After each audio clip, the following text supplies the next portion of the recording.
हरे राम राम राम हरे हरे, हरे कृष्ण कृष्ण कृष्ण हरे हरे, हरे राम राम राम हरे हरे, हरे कृष्ण कृष्ण कृष्ण हरे हरे.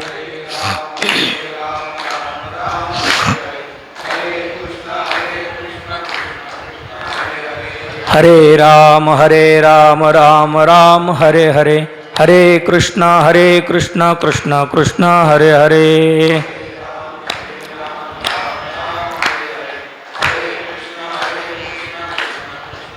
पुंडलीकवरदारी विठ्ठल, श्री ज्ञानदेव तुकाराम, माऊली ज्ञानेश्वर महाराज की, दत्तात्रेय जनार्दन श्री एकनाथ महाराज, जगद्गुरु तुकाराम महाराज की, पंढरीनाथ भगवान की, सद्गुरु जोग महाराज, गुरुवर्य बंशी महाराज, गुरुवर्य रामकृष्ण महाराज की.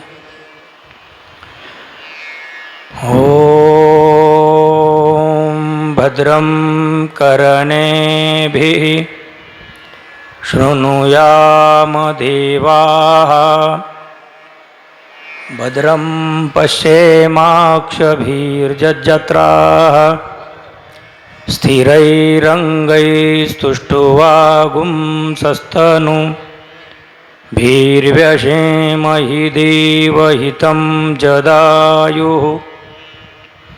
स्वस्ति न इंद्रो वृद्धश्रवाः, स्वस्ति न पूषा विश्ववेदाः, स्वस्ति नस्तार्क्ष्यो अरिष्टनेमिः, स्वस्ति नो बृहस्पतिर्दधातु.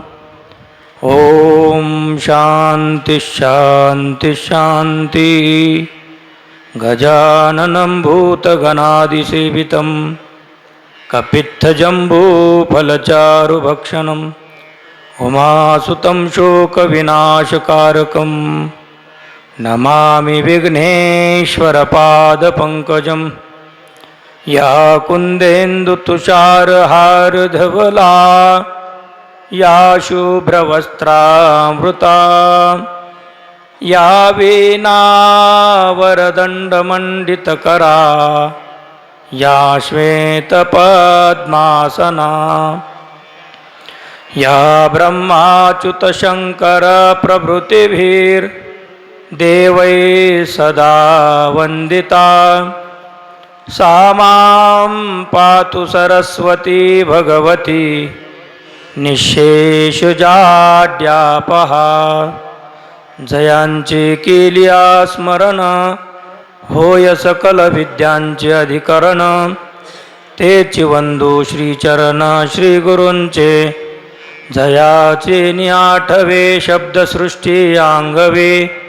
सारस्वत आघवे जिव्हेसिये, वक्तृत्व गोडपणे अमृता ते पारुक म्हणे.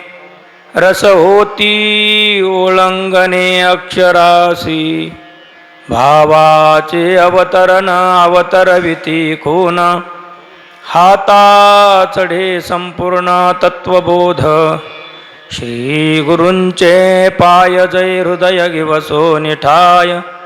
तै एवढे भाग्य होय उन्मेषासी, ते नमस्कारो न्याता. तमेव शरणं गच्छ सर्वभावेन भारत, तत्प्रसादात् परां शांतिं स्थानं प्राप्स्यसि शाश्वतम्.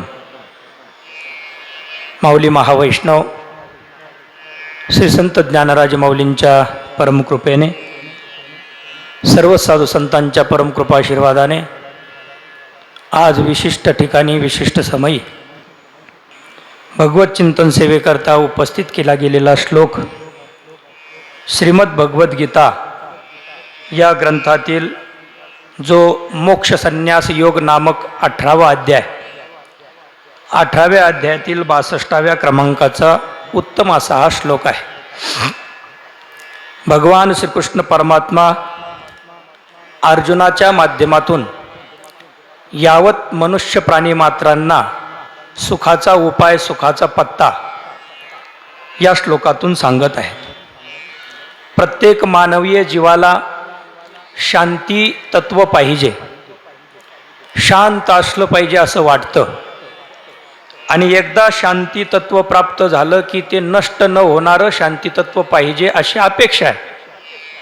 परंतु शाश्वत शांती, कधीही नष्ट न होणारी शांती आपल्या पदरामध्ये पडत नाही. त्याचं कारण ज्या मार्गाने शांती तत्व प्राप्त होणार आहे त्या मार्गाने न जाता त्याच्या विरुद्ध मार्गाने आपण निघालेले असल्यामुळे शांती तत्व आपल्याला प्राप्त होत नाही.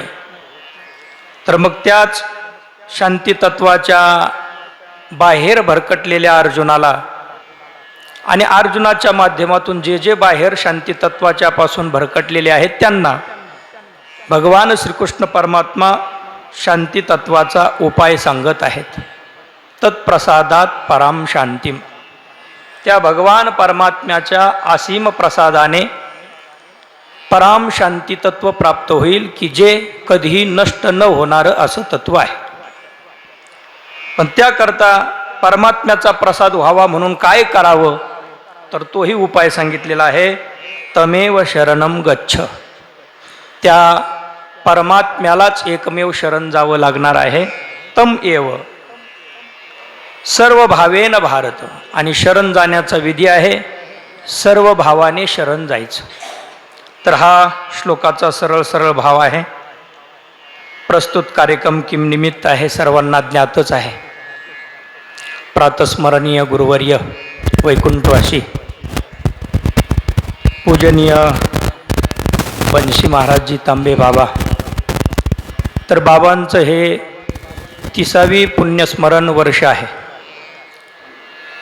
पुण्यतिथी 30वी आपण संपन्न करत आहोत. 30 वर्षापूर्वी या महात्म्याने यावत जन्म या मंदिराकरता आपलं शरीर, मन, धन सर्व काही अर्पण केलं. आणि एक युग प्रवर्तक म्हणून आपल्या परिसराच्या वतीने ते ठरले गेले. गुरुवर्य बाबा जर आपल्या जीवनात आले नसते, या परिसरामध्ये ते अवतरित झाले नसते, तर मला नाही वाटत आपण जी परमार्थ करणारी मंडळी आहेत ती आज परमार्थाच्या मार्गावर कदाचित नसते. पण काहीतरी वाडवडिलांची, आपल्या पूर्वजांची काहीतरी पुण्याई आणि त्यांच्या पुण्याईच्या जोरावरती, त्यांच्या पुण्याईने बाबांना या स्थानाकडे खेचलं. बाबा इथं आले. वाडी वस्तीवरती जाऊन पायी प्रवास करून त्या काळामध्ये कुठल्याही प्रकारची अपेक्षा न ठेवता वेडे बाकडे कोणी सगळ्यांना एकत्रित घेऊन परमार्थाची अधिष्ठानं उभी केली. गावोगावी ज्ञानेश्वरी पारायणं सुरू केली. आज नगर जिल्ह्यामध्ये जिथेही आपण पारायणाचं अगोदर नाव वाचतो वरती वैकुंठवासी गुरुवर्य बंशी महाराज तांबे बाबा नाव असतंय. तर ते असण्याचं कारणच असं आहे, शून्यातून उभं केलेलं हे वारकरी संप्रदायाचं कार्य बाबांचं आहे. अर्थात बाबांना गुरुनाम गुरु सद्गुरू मामासाहेब दांडेकर बाबा आदी करून संस्थेचे जेवढे काही तथाकथित मोठे बाबा सर्व मंडळींचे आशीर्वाद त्यांच्या पाठीशी होते. आणि म्हणून एवढं मोठं आगाध कार्य बाबांनी केलं. आणि या मंदिराची पुनर्रचना करत असताना जीर्णोद्धाराच्या प्रसंगी आपली संपूर्ण जमीन विकून तो पैसा मंदिराकरता कामी लावला. पाठीमागे कदम माऊली मोठे कदम बाबांचं कीर्तन होतं. ते म्हटले आपली जमीन विकून मंदिरं बांधणं हे विशेष आहे, नाहीतर मंदिरं बांधता बांधता जमिनी घेतल्या जातात, म्हणजे मंदिराच्या नावाखाली जमिनी घेतल्या जातात. पण इथं तसं नाही. आपली स्वतःची वडिलोपार्जित जमीन विकून बाबांनी या ठिकाणी मंदिराची स्थापना केली. आणि सुंदर असं सर्व वारकरी पंथातील परिसरातील सर्वांच्या करता वारकरी अधिष्ठान निर्माण केलं. रस्ता नसला, नदीला पाणी असलं म्हणजे बाबांनी वस्त्र उतरवायचे, डोक्यावरती बांधायचे, नदीतून पोहून पलीकडे जायचं आणि मग त्या गावात जाऊन बरोबर वेळेत जे टाईम दिला ते असं नाही 4 ते 5 प्रवचन आहे मग प्रवचनकर आले 10 मिनटं उशिरा. हां, तिथंचं नव्हतं. 5, 7, 10 मिनिट बाबा अगोदर तिथं उपस्थित असायचे, कुठल्याही प्रकारचे साधनं नसताना देखील. आणि गुरुवर्य बाबांची कीर्तनं कळत नव्हती पण प्रत्यक्ष ऐकायला मिळालेली आहेत. तेवढं भाग्य भगवंताच्या कृपेने प्राप्त झालं. आणि त्याचं कारणच असं आहे की एक वारकरी कुटुंबामध्ये जन्म मिळाल्याचा तो फायदा आहे. हरिदासाचे घरी मज उपजवा जन्मांतरी, मनसी काही मागा हेची देगा पांडुरंगा. हरिदासाच्या कुटुंबामध्ये घरामध्ये जन्म घेतल्यामुळे, हरिदासाच्या घरी हरिदास येत जात असल्यामुळे बाबांचा नेहमी सहवास मिळाला. कळाला नाही पण त्या काळात मिळालेला आहे. आणि म्हणून जवळून पाहिलेलं एक जीवन शेवटच्या क्षणी गुरुवर्य वैकुंठ श्रीरामकृष्ण महाराज काळे गुरुजी बाबांच्या समवेत ज्यावेळेस इथं भेटण्याकरता आलो, लघवीची अशी पिशवी जोडलेली होती, बाबा पडलेले होते. आणि एक शेवटच्या क्षणी म्हटले आपल्यामध्ये असं हे वैतुष्ट यायला नको होतं, पण काही नाही प्रारब्धवशात येत असतं. बाबांनी एक श्लोक पंचदशीतला म्हटला, अवश्यम भावे भावानां प्रतिकारो भवे दिधी तदा दुःखैर्न लिंपेरन नल राम युधिष्ठिराहा. नल राजा युधिष्ठिर प्रत्यक्ष भगवान प्रभू रामचंद्र हे सामर्थ्यवान होते, परंतु ज्या घडणाऱ्या गोष्टी आहेत त्या ते बदलू शकत नव्हते. तसं आपण देखील आपल्या परीने सामर्थ्यवान होतो किंवा आहोत, पण ज्या गोष्टी घडणाऱ्या आहेत त्या घडणार म्हणजे घडणारच. असो, काही हरकत नाही. तुमच्या आश्रमाकरता माझा आशीर्वाद आहे. आणि त्या काळात गुरुजींनी मला आठवते त्र्यंबक भाऊ होते आणि त्र्यंबक कोपरी घ्यायला लावली आणि त्याच्यातून 1100 रुपये बाबांनी गुरुजींच्या हातामध्ये दिले, हे तुमच्या आश्रमाकरता आशीर्वाद रूपाने. तर बाबांची ही मिळालेली देणगी, त्या माध्यमातून त्याही ठिकाणी एक कार्य सुरू झालं. आणि म्हणून मंदिर, संत ज्ञानेश्वर महाराज मंदिर हे झालं खोड, आणि याचीच एक शाखा म्हणजे रामकृष्ण आश्रम आहे. आणि याच हेतूने इथून पूर्वीचे देखील महंत गुरुवर्य शिवाजी महाराजजी यांनी देखील प्रेम दिलं. आणि आता उत्तर कार्यामध्ये आमचे हरिभक्तीपरायण गुरुबंधू विद्वद्रत्न पूजनीय स्वामीजींचे अत्यंत जीवस्य कंठस्य प्राणप्रिय असे ते शिष्य आहेत. गुरुवर्य स्वामीजींच्या आज्ञा घेण्याकरता आम्ही ज्यावेळेस गेलो त्यावेळेस स्वामीजींनी अगदी मनसोक्तप्रमाणे महाराजजींना आज्ञा दिली. आणि त्यांची आज्ञा आणि आपल्या सर्वांचं भाग्य गुरुवर्य आदरणीय दिव्यदासजी महाराज म्हस्के शास्त्रीजी यांची या ठिकाणी स्थापना झाली. आणि सर्वांना एक प्रकारचा आनंद मिळाला.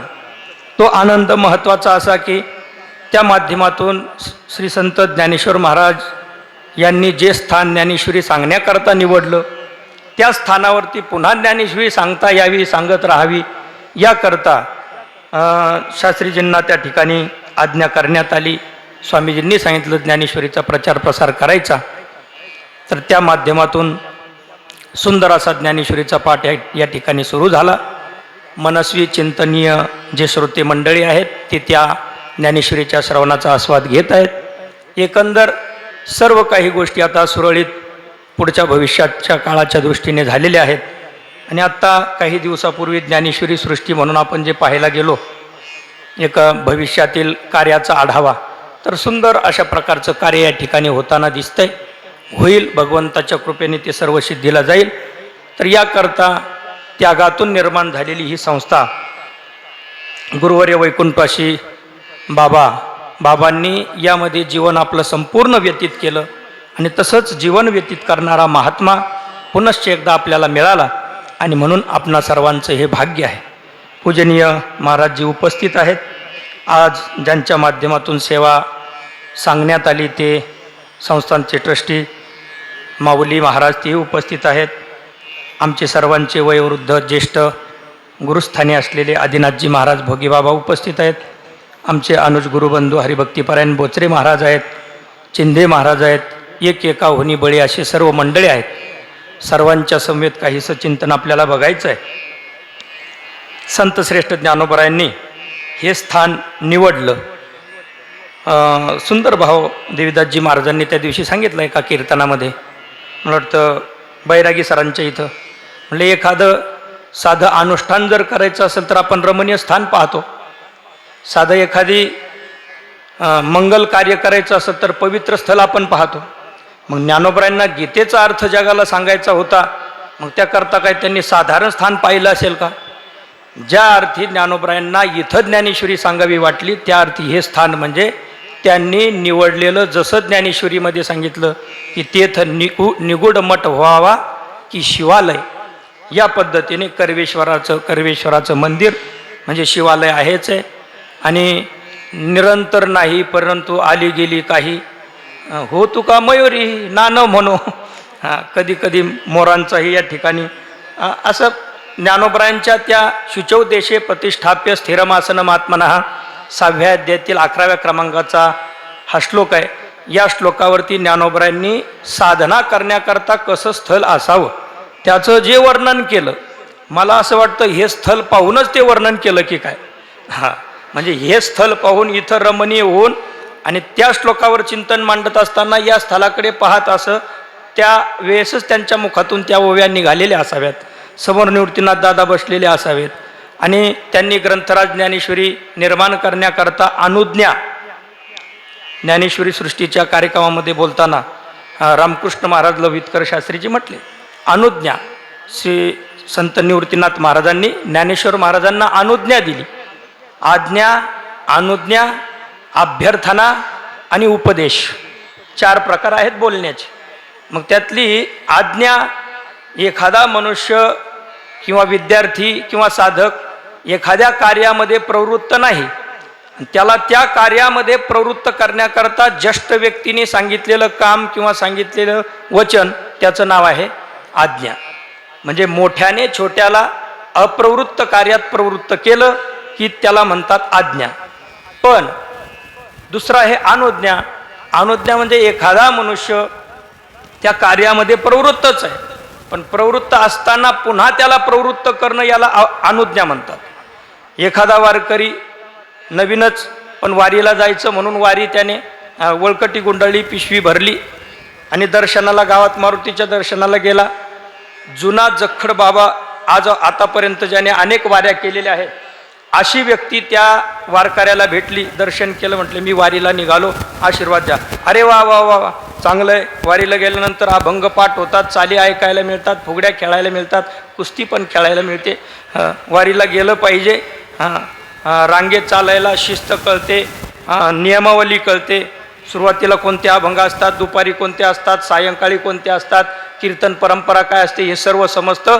अवश्य वारीला गेलं पाहिजे. पाठांतर होतं, स्वर ज्ञान होतं, ताल ज्ञान होतं, त्याकरता गेलंच पाहिजे. जा. पण जाणाऱ्याच व्यक्तीला जा असं म्हणणं याला अनुज्ञा असं म्हणतात. पूजने महाराजजी पण आलेले आहेत, खरातजी महाराज. तर ती अनुज्ञा आहे. आणि अभ्यर्थना, कालचा राहिलेला अभ्यासक्रम अपूर्ण आहे किंवा विद्यार्थ्याच्या लक्षात आला नाही, मग विद्यार्थ्यांनी गुरूंना म्हटले गुरुजी कालचा जो श्लोकाचा अर्थ आहे मला समजला नाही, मला समजून सांगा. मग ही समजून सांगा असं जे म्हटलं ते म्हणणं आज्ञा नाही, अनुज्ञा देखील नाही, पण ती अभ्यर्थना आहे. हात जोडून विनंती आहे की कालचा आमचा अपूर्ण अभ्यास आपण पूर्ण करावा. बरं, पुढे उपदेश. उपदेशाचा विषय तिथं येतो ज्या ठिकाणी भरकटलेल्यांना मार्गस्थ करायचं असतं, मेघवृष्टीने करावा उपदेश वगैरे वगैरे, तर उपदेशही देखील नाही. मग ज्ञानोबरायांना ज्ञानेश्वरी सांगा असा उपदेश नाही. तुम्ही गीतेचा अर्थ जगाला सांगा अशी आज्ञा देखील नाही. आणि गीतेचा अर्थ तुम्ही जगाला सांगावा अशी प्रार्थना देखील नाही. पण गीतेचा अर्थ जगाला सांगण्याची प्रवृत्ती ज्ञानोबरायांच्या मनामध्ये अगोदरच होती. म्हणून ज्ञानोबरायांना ती आज्ञा नाही, उपदेश नाही, अभ्यर्थना नाही, तर ज्ञानोबरायांच्या करता ती अनुज्ञा आहे. म्हणून ज्ञानोबरायांना अनुज्ञा केली की आपण ज्ञानेश्वरीच्या रूपाने गीतेचा अर्थ प्रगट करावा. ज्ञानोबरायांनी हे स्थळ निवडलं.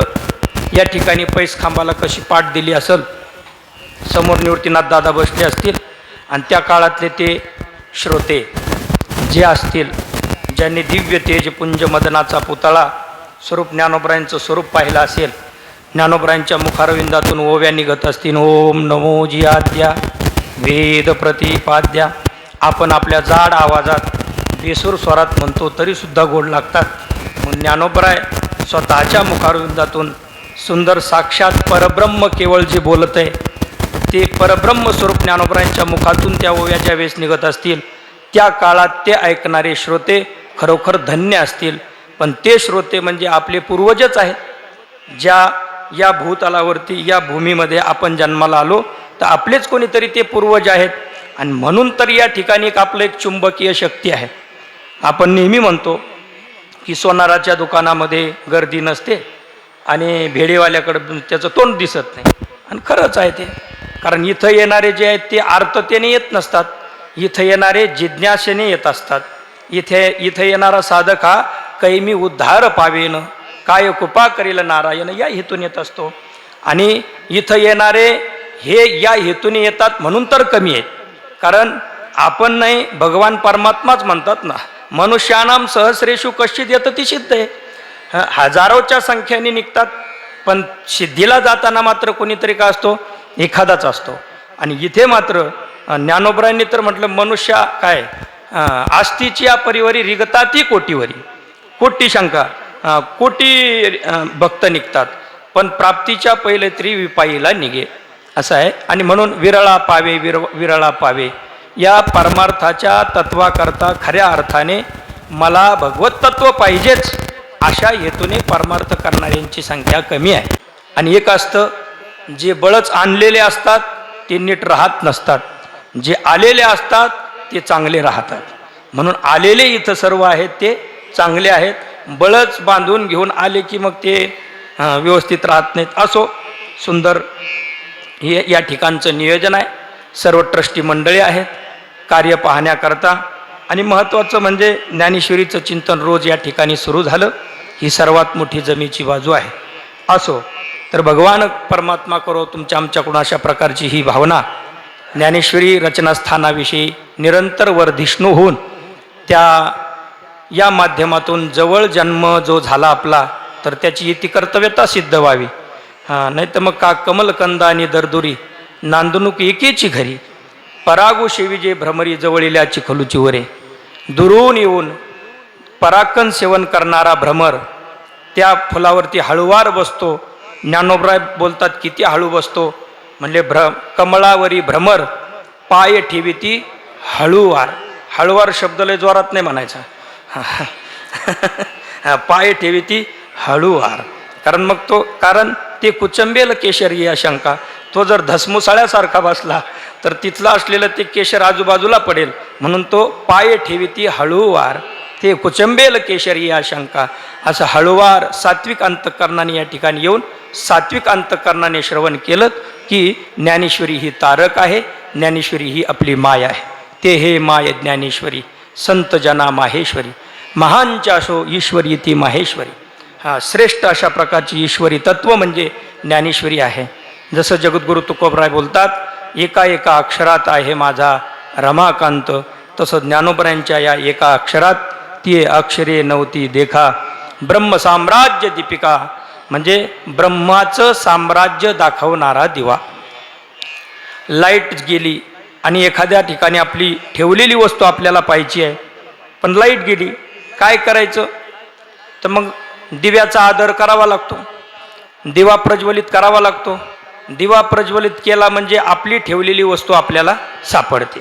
आपलीच ठेवलेली वस्तू आपल्याला सापडवण्याकरता दिवा लागतो. पण त्या दिव्याने दिसणारी वस्तू आपल्याला पाहायला मिळते. जी दिसण्यास योग्य आहे तीच वस्तू आपल्याला पाहायला मिळणार आहे. पण ज्ञानेश्वरी हा एक असा दिवा आहे की त्या दिव्याने न दिसणारी वस्तू, न ऐकू येणारी वस्तू, न घेता येणारी वस्तू, न पाहता येणारी वस्तू ती देखील पाहता येईल, ऐकता येईल अशा प्रकारचं तत्व म्हणजे ज्ञानेश्वरी आहे. कारण ती अक्षरे नव्हती देखा ब्रह्म साम्राज्य दीपिका.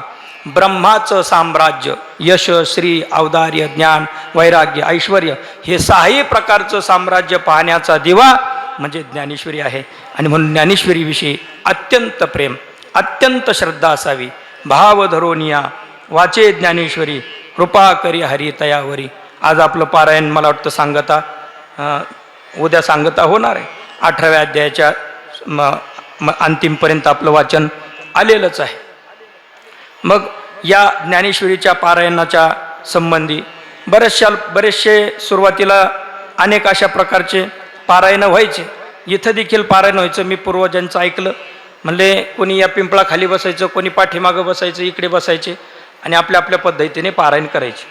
नंतर जेवणासाठी एकत्रित आले की मग एकमेकाला विचारायचे, हां तुझा कोणता झाला? म्हणजे माझा 10वा झाला. म्हणजे तुझा 10वा झाला, माझा 13वा झाला. म्हणजे असं कोणाचा 13वा कोणाचा 12वा अध्याय बरं का, हां अध्याय. असं विस्कळीतपणा त्यामध्ये होता.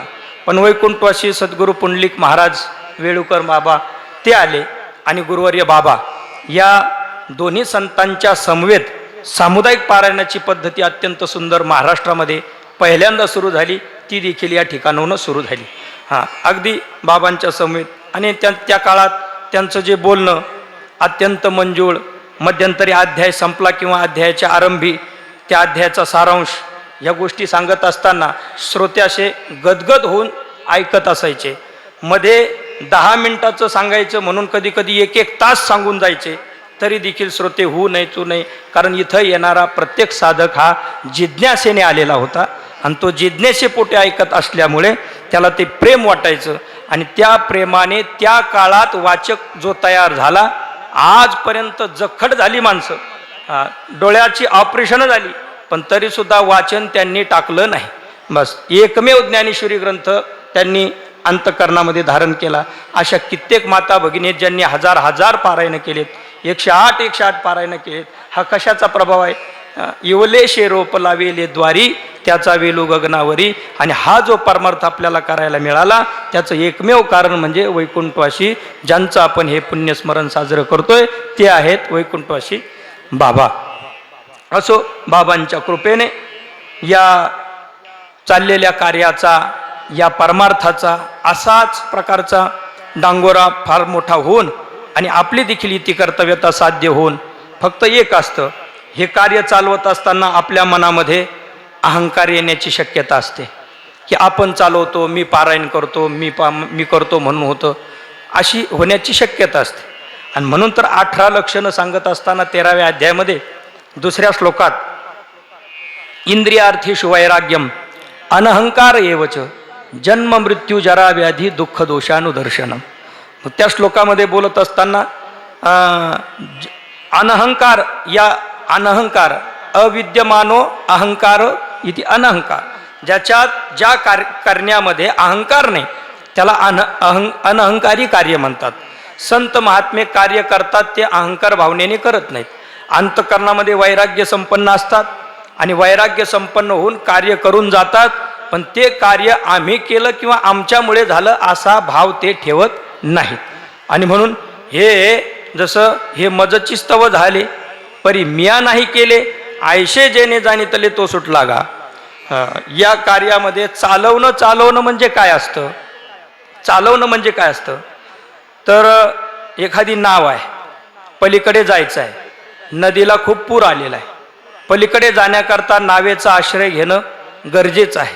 नावेचा आश्रय घेतला नाही तर आपण पलीकडे जाऊ शकणार नाही.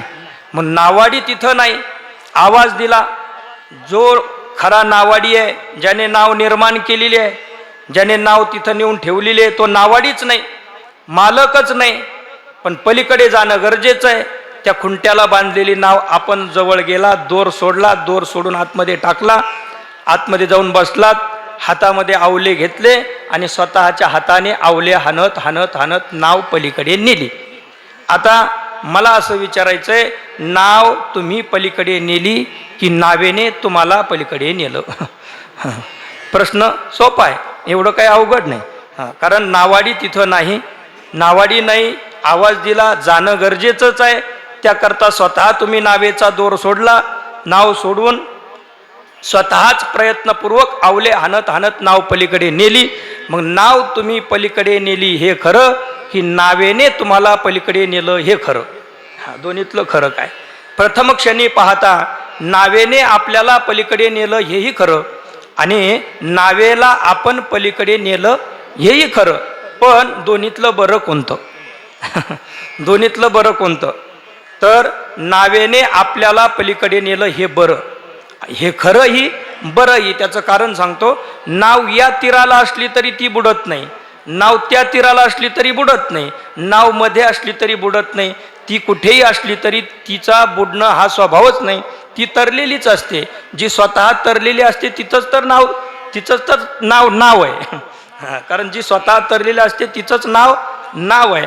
पण नावेचा आश्रय करून आपण नावेला पलीकडे नेण्यात पुरुषार्थ केलेला नाही, नावेनेच आपल्याला पलीकडे नेलेला आहे, हा नावेचा पुरुषार्थ आहे.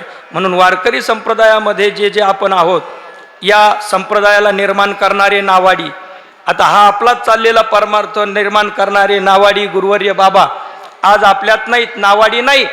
म्हणून मग आता नाव थांबवायची का? पलीकडे तर जावं लागणार आहे ना. मग नावाडी नाही, मग काय केलं आपण? स्वतः आलो, इथं बसलो, ग्रंथराज ज्ञानेश्वरी उघडली, सर्वांच्या समेत व्यासपीठाचार्य बसलेले आहेत. त्यांनी सांगितलं काढा अध्याय, काढला अध्याय, प्रार्थना म्हटलो. हे आपण काय करतोय? आवले आणण्याचं काम चाललेलं आहे. आता हे आपण चालवतोय म्हणजे काय? आवले आपण हाणवतोय. कारण का? आपले मालक वैकुंठ गमन करून त्या ठिकाणी थांबलेले आहेत, पण त्यांनी आपल्याला तरण्याकरता ही परमार्थ रूपी पारायण रूपी नाव आपल्याकरता ठेवलेली आहे. हे पारायण मी करतोय असं नाही, तर या पारायणाच्या माध्यमातून पारायणच आम्हाला तारून नेतंय, अशा प्रकारची भावना आपण ठेवली पाहिजे.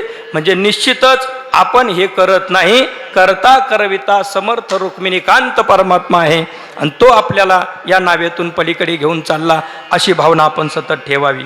आणि म्हणून तर अशा प्रकारची भावना ठेवणं म्हणजेच त्या परमात्म्याची शरणागती आहे. म्हणूनच या ठिकाणी आज जो आपण श्लोक निवडलाय त्याचंही काहीसं चिंतन करणं भाग आहे. तमेव शरणम गच्छ सर्व भावेन भारत तत्प्रसादात पराम शांतीम स्थानम प्राप्शिषि शाश्वतम. भगवान श्रीकृष्ण परमात्मा अर्जुनाला दिव्य ज्ञान देत आहेत. सुंदर प्रकारचा मंडप आहे, पंखे लावलेले आहेत. तिथं अर्जुनाला सांगण्याकरता श्रीकृष्ण परमात्मा आसनस्थ बसलेले आहे, स्वर लावलेला आहे, माईक आहे, आणि इतक्या सुंदर वातावरणात गीता सांगणं चाललेलं आहे. असं आहे का? नाही. तिथंही मंडप होता. ज्ञानोबरांनी त्या मंडपाचं वर्णन केलंय. म्हणजे तया बाणाची या मंडपा तू काय झालं? केड्याक्याने इंधन पेरल्या. बरं. म्हणजे त्या ठिकाणी सुद्धा मंडप होता. तिथं कोणता मंडप आहे? तिथं बाणाचा मंडप आहे, युद्धाचा प्रसंग आहे. सर्व हत्ती, उंट, घोडे यांच्या किंचाळ्या आहेत, रणवाद्य आहेत. सर्व अस्थिर राजसी अशा प्रकारचं, तामसी अशा प्रकारचं वातावरण आहे. सात्विकतेची झालर थोडी सुद्धा नाही आहे. अशा वातावरणामध्ये भगवान श्रीकृष्ण परमात्म्याने अर्जुनाच्या माध्यमातून जगाला जो उपदेश दिला, त्या उपदेशाचं नाव आहे श्रीमद भगवद्गीता. अर्जुनाला मोह झाला. त्याला मोह का झाला, कसा झाला, काय झाला, आता ते काही सगळं सांगत नाही, तुम्हाला सर्वांना माहितीचे असं समजून फक्त रथोपस्थ उपाविशत असं व्यास म्हटले. म्हणजे रथाच्या पाठीमागच्या भागावर जाऊन तो बसला. रथोपस्थ, रथाच्या पाठीमागच्या भागावर जाऊन बसला.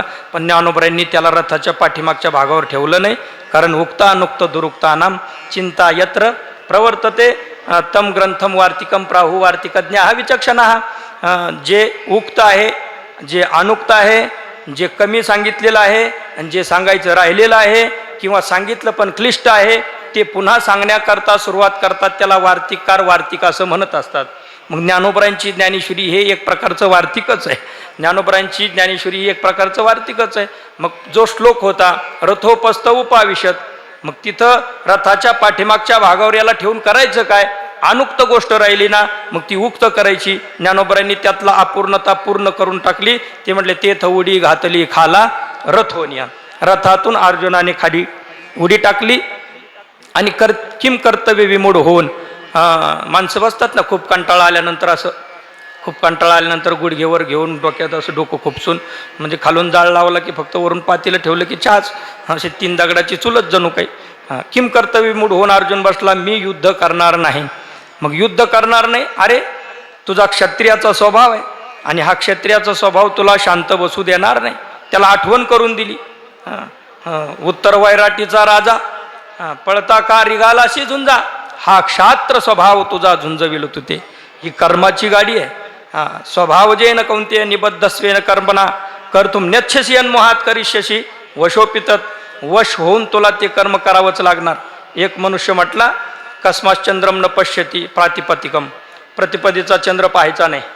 मग सकाळपासून त्याच्या लक्षात चंद्र पाहायचा नाही, चंद्र पाहायचा नाही, आज चंद्र पाहायचा नाही. आता एरवी त्याच्या लक्षातही नाही, पण आज सकाळपासून त्याने घोकंपट्टी केली, चंद्र पाहायचा नाही, चंद्र पाहायचा नाही. रात्री कुटियात आला, सप्रात जेवला, जेवून बाहेर निघाला. बाहेर निघताना पूर्वीचं छोटं दार असं वाकवून निघाला. आज चंद्र पाहायचा नाही, चंद्र पाहायचा नाही, चंद्र पाहायचा नाही, नजर हळूहळू वर चालली. हा क्षात्र स्वभाव तुझा झुंजविल तुते. एखादी गोष्ट नको म्हटलं की ती आपोआपच आपण काय होत असतो त्याकडे प्रवृत्त होत असतो. तसंच या ठिकाणी अर्जुन म्हणतो मी युद्ध करणार नाही. अरे तू युद्ध न करावं म्हणून तर बृहन्नडा होऊन बसला होता. विराट राजाच्या नगरीमध्ये नृत्य शिकवण्याकरता होता उत्तराला, पण तिथं काही तुला युद्ध करता पाठवलेलं नव्हतं. पण तरी सुद्धा गोग्रहणाची अवसरे तुला मोहनास्त्र घातले एकसरे, विराटाचेनी महाभेडे उत्तरे आसडोनी नागविले. सुंदर वर्णन आहे पा. मग तिथं युद्ध न करण्याकरता गेलेला, स्वतः नपुसक अवस्थेत असलेला, पण तरी सुद्धा खरा प्रसंग जेव्हा युद्धाचा आला त्यावेळेस अर्जुनाला म्हणजे बृहन्नडेला उत्तर म्हणतो, बृहन्नडे रथ मागं घे, घे रथ मागं. आता रथ मागं घे, आतापर्यंत माघार कधी घेतलेली नाही, कारण हा क्षात्र स्वभाव अंतकरणातला कधी शांत राहत नाही. त्याने काय केलं, त्या उत्तराला घेतलं, रथाच्या खांबाला बांधून टाकला, स्वतः गांडीव धनुष्य उचललं, मोहनास्त्र टाकलं आणि सर्वांचे वस्त्रहरण त्या ठिकाणी केले. विराचेनी महाभेडे उत्तडे आसडोनी आणि इतरांना नागविले. नाही तर मग याला नागविले असा अर्थ होईल, पण याला आसडिले इतरांना नागविले. त्या ठिकाणी त्या गोरक्षण त्यांनी त्या माध्यमातून केलं. सांगण्याचं तात्पर्य एवढंच आहे, युद्ध नाही करायचं अशी शपथ घेतलेला अर्जुन त्या काळात त्याला युद्ध करावं लागलं, युद्ध करावंच लागलं. कारण का, हा क्षात्र स्वभाव शांत बसू देत नसतो. ज्याचा जो स्वभाव आहे तो त्याला शांत बसू देत नाही. ज्याचा पाठ सांगण्याचा स्वभाव आहे त्याला पाठ सांगितल्याशिवाय शांती मिळत नाही. रात्री 10 ते 12 कार्यक्रम केला तरी इथे येऊन कीर्तन, तरी 4 ते 5च्या या वेळेमध्ये प्रवचन सांगणार म्हणजे सांगणार, कारण सांगण्याचा स्वभाव आहे, हा स्वभावच असतो. मग त्या ठिकाणी अर्जुनाला वाटलं मी युद्ध नाही करायचं म्हटल्यानंतर नाही करणार असं नाही, त्याला आठवण करून दिली. हा क्षात्र स्वभाव आहे, कर्माची गाडी असते. या गाडीमध्ये प्रवेश केल्यानंतर कर्म हे करावंच लागतं. अर्जुना, कर्म 2 प्रकारचं असतं. वाळूचाही घाणा आहे आणि तिळाचाही घाणा आहे. मग आता वाळूचा घाणा रगडण्यामध्ये काही अर्थ आहे का? त्यापेक्षा काय कर, तिळाचा घाणा रगडला पाहिजे. आपला स्वधर्म कोणता आहे तो त्याचं आचरण केलं पाहिजे. स्वधर्माचं आचरण करत असताना कुठल्या प्रकारचं पाप जर घडलं तर तू माझ्यावर सोपून दे. सर्व धर्मान परित्यज्य मामेकम शरणम व्रज. सर्व धर्माचा श्रेष्ठ धर्म म्हणजे भगवंताला शरण जाणं आहे, आणि त्या भगवंताला शरण गेल्याशिवाय त्याची कृपा आपल्यावरती होत नसते. म्हणून तिथं असं अस्थिर वातावरण, पण अस्थिर वातावरणात सुद्धा अर्जुन शांत बसून परमात्म्याचे विचार ऐकतोय. आणि ऐकत असताना मंत्रमुग्ध होऊन शेवटच्या क्षणी ज्यावेळेस अर्जुनाला विचारण्यात आलं की तुला आतापर्यंत जे मी सांगितलं काय की कच्चिदेत श्रुतम पार्थ तो एकाग्रेन चेतसा कच्चिदाज्ञान समूह प्रनष्टस्ते धनंजय. हे अर्जुना, तुला मी ज्याच्याकरता हे तत्वज्ञान सांगितलं ते तुला पटलं की न पटलं? की पालथ्या गाड्यावर पाणी झालं किंवा अग्नीत पेरल्यासारखं झालं का? तर नाही. अर्जुनाने छाती ठोकपणाने देवाच्या समोर कबुली दिली. त्याचा तो तृप्तीचा ढेकर आहे. नष्टो मोहा स्मृतिर्लब्धा. गीता ही सफल ग्रंथ आहे. गीता हा सफल ग्रंथ आहे. गीता अध्ययन केल्यानंतर सफलता प्राप्त होते. तर अर्जुनाने गीता श्रवण केली, त्याला सफलता प्राप्त झाल्याचे उद्गार म्हणजे तो म्हणतो नष्टो मोहा, माझा मोह नष्ट झाला. तो सकुटुंबची गेला ठावो घेऊन यापुला. तो सकुटुंब नष्ट झाला, अशा प्रकारची कबुली त्याने दिली. म्हणून गीता हा सफल ग्रंथ आहे. काही ग्रंथ असतात ग्रंथ म्हणण्यापुरते असतात, पण गीता हा सफल ग्रंथ आहे. या गीता गीता गीता वाचे जे म्हणती नाही पुनरावृत्ती तया नरा असो. आणि तोच प्रकार ज्ञानेश्वरीचा देखील आहे. तेची ज्ञानेश्वरी वाचे वदता साचे भयकळी काळाचे नाही तया. आणि म्हणून ज्ञानेश्वरीचं चिंतन मनपूर्वक आपण करावं. सांगण्याचं तात्पर्य काय आहे? अर्जुन आर्त बुद्धीने ऐकत असताना त्याला या श्लोकामध्ये भारत शब्द भगवंताने वापरलेला आहे. भारत, भारत, भा दीप्तो नावाचा धातू, भाद्री दीप्तो. ज्ञानार्थक धातू आहे, म्हणजे ज्ञानामध्ये रत होण्याची इच्छा करणारा. ज्ञान रममान भारत. भारत देश हा ज्ञानरत आहे. तर भारत शब्द का वापरला, तर त्याचं कारण असं आहे, केवळ एका अर्जुनाकरता गीता सांगायची नाही. अर्जुनाचे निव्याजे गीता प्रकाशोनी श्रीराजे. संसारा एवढे थोर ओझे फेडिले जगाचे. पाहे पा वत्साची नि ओरसे दुबते होत घरोद्देशे. झाले पांडवाचे निमिषे जगद उद्धरण. गाय दूध देते ती कोणा करता, भिका भाऊ, गाय दूध देते कोणा करता, वासरा करता. आपण वासराला पिऊ देत नाही, तो आपला स्वार्थीपणा. पण गाय दूध देते ते वासरासाठी. वासरू पिऊन तृप्त झालं मग राहिलेलं दूध हे सदस्यांकरता असतं. पण आपण तसं नाही करत.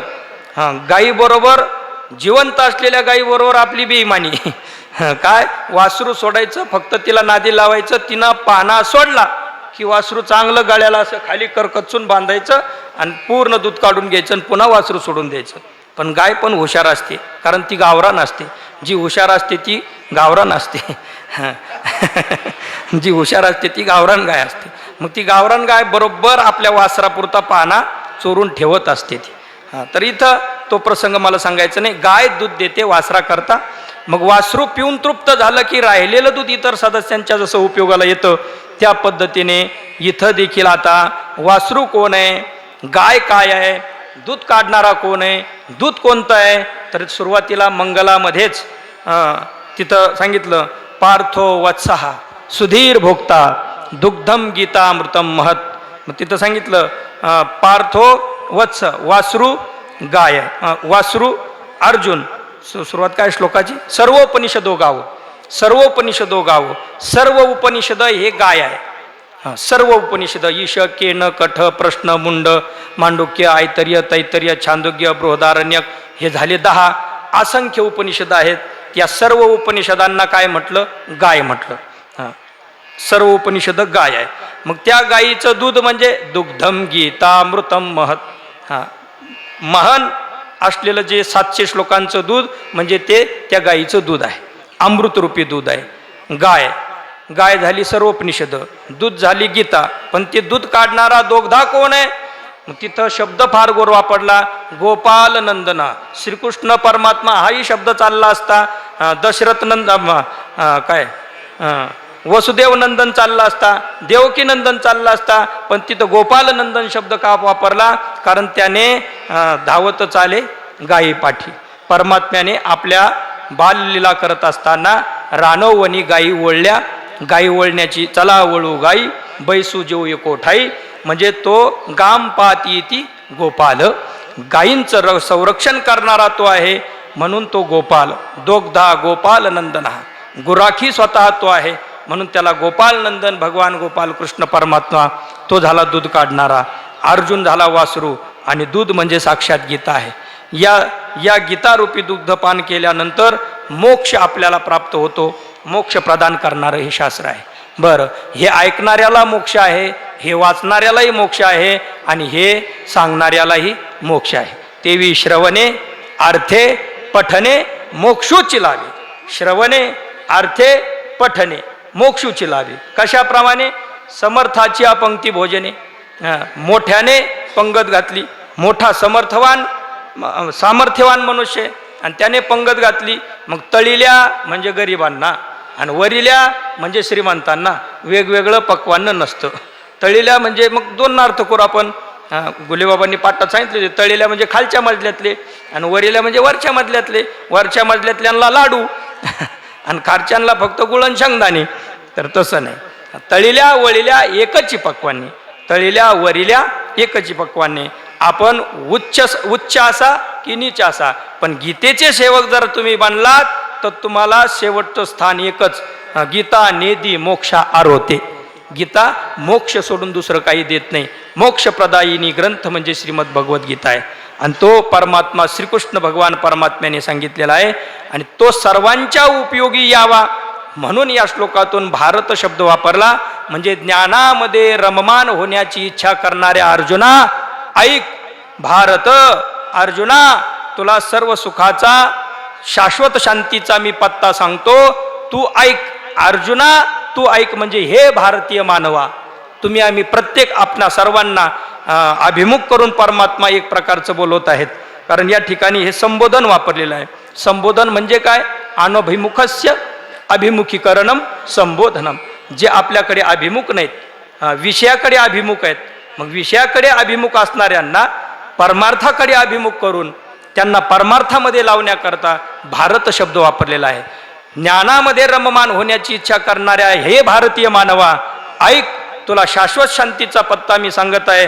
आणि तो शाश्वत शांतीचा पत्ता म्हणजे तमेव शरणम गच्छ, त्याला शरण जा. त्याला हे सर्वनाम आहे. आता सर्वनाम न पूर्वप्रधान बुद्धिस्त परामर्शत्वम. सर्वनाम हा नेहमी पूर्वप्रधान विषयाचं त्या ठिकाणी दिग्दर्शन करत असतो. मग पूर्व श्लोक 61 क्रमांकाचा आहे.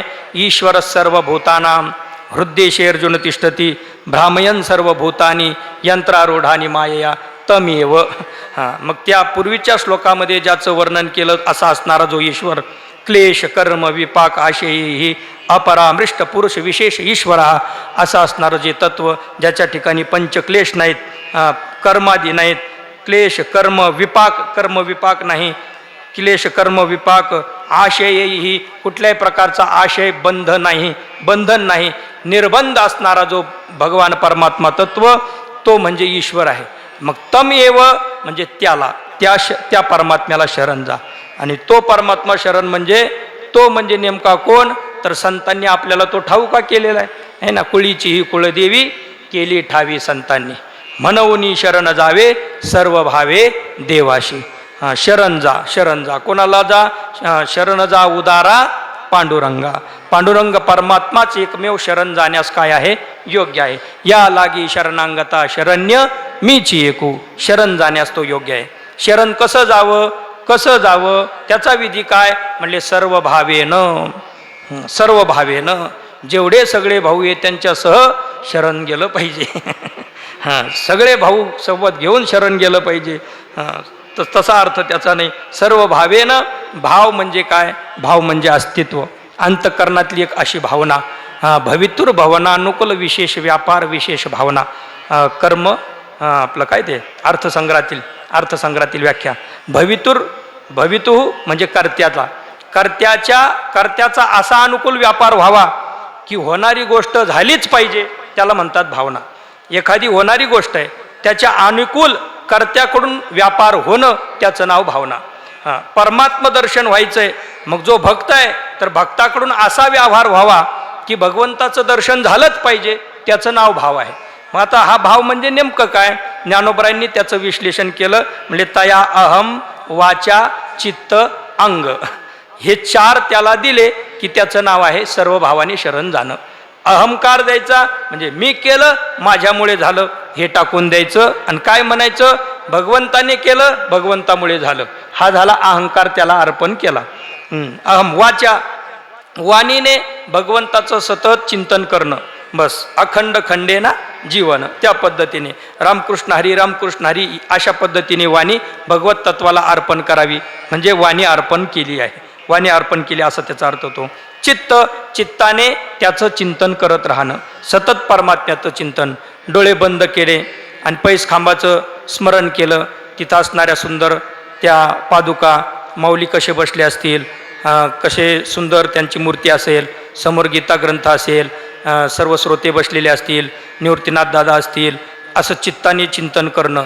पैस खांबाला पाठ दिले असेल, ज्ञानोबराय श्री गुरु निवृत्तीनाथांकडे पाहून म्हणत असतील, ध्वजस्तंभावरी वानरू तो हा मूर्तिमंत शंकरू असं म्हणत असतील ना, तो बसलेला, तिथं बसलेला हा, कारण इथं जवळ येत ना आता, मग हा मूर्तिमंत शंकरू असं चित्ताने चिंतन करणं म्हणजे चित्त अर्पण करणं आहे. वारीत आपण जातो. वारी सकाळी उठल्याबरोबर प्रार्थना, स्नान वगैरे सर्व आटोपून आपण येतो. रथाची पूजा होते, माऊलींची पूजा होते, आरती होते, श्री अनंता मधुसूदना प्रार्थना होते. नंतर आपण रामकृष्ण हरीने सुरुवात करतो भजनाची, रूपावळी होते, ध्यानाचे अभंग होतात. नंतर आपले अंजाबापू येतात, काकड्याचे सुंदर अभंग होतात, भोपाळ्या, पूजेची ओळ, असं करत करत संध्याकाळच्या वेळेला बरोबर उत्तराभंग होऊन, नाट होऊन, हरिपाठ, त्यानंतर कीर्तनानंतर भोजन प्रसाद आणि पुन्हा शांत असं चित्ताने चिंतन करणं ही पायी न चालता केलेली काय आहे? वारीच आहे. पायी न चालता केलेली ही वारीच आहे. तिथं गेलो, चंद्रभागे स्नान केलं, भगवंताचं दर्शन केलं, चरणापासून तो परमात्म्याच्या मुकुटापर्यंत चिंतन करणं चित्ताने सतत त्याच्या सुंदरते ध्यान उभे विटेवरी. मग हे सर्व त्या अभंगात जे परमात्म्याचं चिंतन दिलेलं आहे, समचरण सरोजम सांद्र निलांबुदाभम वगैरे वगैरे, अशा पद्धतीने भगवत चिंतन करणं म्हणजे चित्त परमात्म्याला अर्पण करणं आहे. बरं, अंग म्हणजे हे स्थूल शरीर परमात्म्याच्या सेवेमध्ये देणं. त्याकरता अशा प्रकारे वारकरी संप्रदायाचं कार्य चालू आहे. आणि हा मंडप एक प्रकारचा थोडासा अस्ताव्यस्त आहे, थोडा कचरा आहे. मग हातामध्ये झाडू घेऊन स्वतः झाडण्याचं काम करणं, शरीराने अशा पद्धतीने सेवा करणं, किंवा जे जे भेटे भूत ते ते मानिजे भगवंत, हा भक्तियोग निश्चित जाण माझा. भेटलेला प्रत्येकजण हा परमात्म्याचा अंश समजून त्याला नमस्कार. शरीरानं की असे ना, मनातून जरी नसला तरी पण शरीराने का होत नाही. जसं पंढरीशी कोणा नाही अभिमान, पाया पडे जन एकमेका, अशा हेतूने शरीर राबवत राहणं. पारायणाला बसलो, आता 3 तास मी मांडीच मोडणार नाही, म्हणजे अंगाची ही सेवा आहे. कीर्तनात उभा आहे मी, आता टाळ घेऊन उभा आहे, मध्येच कुठं जाणार नाही. कीर्तन संपेपर्यंत ज्ञानदेव तुकाराम होस तर खाली बसणार नाही. म्हणजे ही काय आहे? एक शारीरिक सेवाच आहे. काकड आरती करत असताना, आता कार्तिक स्नानाचा महिना आहे, शरीराचा लाड मी करणार नाही. रात्री अलाराम लावणार आणि सकाळी वाजलं की म्हणलं झोपा अजून, कुठं अजून वेळ झाला, असं मी करणार नाही. म्हणजे शरीराचा लाड करणार नाही. अंग त्याला अर्पण करून टाकणार आहे. आता फारच आळस आला मग आता नको, आजच्या दिवस उद्या जाऊन, असं शरीराकडून शरीराचे चाळे होऊ द्यायचे नाही. शरीराला बैल समजून राबवायचं. आमचे स्वामीजी नेहमी म्हणत असतात, म्हणजे जसं शेतकरी बैलाला खाऊ पिऊ घालतो, जीव लावतो, पण नांगराला झोपल्यानंतर जर चालला नाही तर आसोडाचे फटके सुद्धा देतो. तसं आपण लक्षात ठेवलं पाहिजे, हे शरीर परमार्थ करण्याकरता मिळालेला बैल आहे. म्हणून या बैलाला खाऊ घाला, पिऊ घाला, चांगले वस्त्र द्या, पण हा जर परमार्थ करत नसेल तर आसोडाचे टोले द्यायला मागं पुढं पाहू नका. आणि हे आसोडाचे टोले देत असताना दुसऱ्याला द्यायचे नाही, आपणच आपल्याला मारायचे. नाही तर मग तसं फुटपट्ट्या घेऊन दुसऱ्याचेच मापं घेण्यात आयुष्य चाललेलं आहे, तसं जाता कामा नये म्हणून तसं बोललो. असो, तर शरीर अर्पण करायचं, चित्त अर्पण करायचं, वाचा अर्पण करायचं, अहंकार अर्पण करायचा. आणि अशा दृष्टीने शरण जाणं म्हणजे सर्व भावाने शरण जाणं आहे. सर्व भाऊ घेऊन शरण जायचं. पण ते सर्व भाऊ कोण? तर अहम वाचा चित्त अंग, हे सगळे भाऊ घेऊन मग शरण जायचं आहे. असो, देऊन या शरण रे ग महोदधिका गांगरी गाले जैसे. आपला टाईम बहुतेक संपलेला आहे, 5:04 झालेले आहे. तर भगवान श्रीकृष्ण परमात्मा अर्जुनाला सांगतायत, त्या परमात्मा जो ईश्वर आहे त्याला आपण शरण गेलं पाहिजे. शरण जात असताना सर्व भावाने शरण जा अर्जुना. आणि जर शरण गेलास तर काय होईल? तत्प्रसादात, त्या भगवंताचा प्रसाद म्हणजे प्रसन्नता तुला प्राप्त होईल. मग पराम शांतीम, श्रेष्ठ असं शांती स्थानम, शांतीम श्रेष्ठ शांती, जे की शाश्वत स्थान आहे, नष्ट न होणारं असं स्थान आहे, प्राप्स्यसी, ते तुला अवश्य प्राप्त होईल. भगवान करो संत वैकुंठवासी गुरुवर्य बाबांची कृपा आपल्यावरती हो. आणि अशा प्रकारे सर्व भावानी शरण जाऊन आपल्याकडून परमार्थ घडो, ही शुभकामना या ठिकाणी व्यक्त करतो. पूज्य श्री महाराजश्रींनी या ठिकाणी निमंत्रण दिलं, येऊन सेवेचा हा काहीसा भाग करण्याचा प्रयत्न केला. ज्ञानोबरांच्या या दिव्यस्थली ज्या ठिकाणी ज्ञानेश्वरी सांगितली गेली त्याच ठिकाणावरती ज्ञानोबरांच्या समोर, ज्ञानोबरांचंच घेऊन ज्ञानोबरांच्या समोर सांगण्याचा हा योग आहे. बालक बापाची यता टेरिगे आणि बापा त्याची जीव लागे, असं म्हटल्यासारखं आहे. आणि म्हणून झालेली सेवा ज्ञानोबरांच्या चरणी या ठिकाणी सेवा समर्पित करतो. प्रभुप्रिय सर्व सज्जन श्रोते सज्जन यांच्या चरणरविंदी सेवा समर्पित करूया आणि थांबतो. पुंडलिक वरदार विठ्ठल श्री ज्ञानदेव तुकाराम माऊली ज्ञानेश्वर महाराज की जय. विठ्ठला विठ्ठला विठ्ठला विठ्ठला विठ्ठला विठ्ठला विठ्ठल. पुंडलिक वरदार विठ्ठल श्री ज्ञानदेव तुकाराम माऊली ज्ञानेश्वर महाराज की. पंढरीनाथ भगवान की. जगद्गुरु तुकाराम महाराज की जय.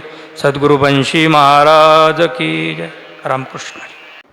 वैकुंठवासी सद्गुरू बंशीबाबांच्या या 30व्या पुण्यतिथीच्या निमित्तानं चालत असलेला हा अखंड हरिनाम सप्ताह, या सप्ताहाच्या 6व्या दिवसाची प्रवचनाची सेवा पूजनीय आदरणीय हरिभक्तीपरायण भगवानजी महाराज शास्त्री यांची या ठिकाणी संपन्न झालेली आहे.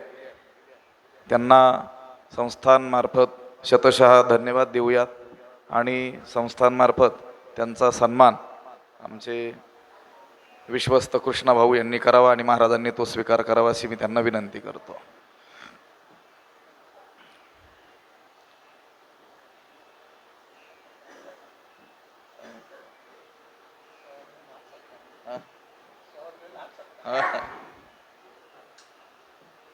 दिसणार सत्य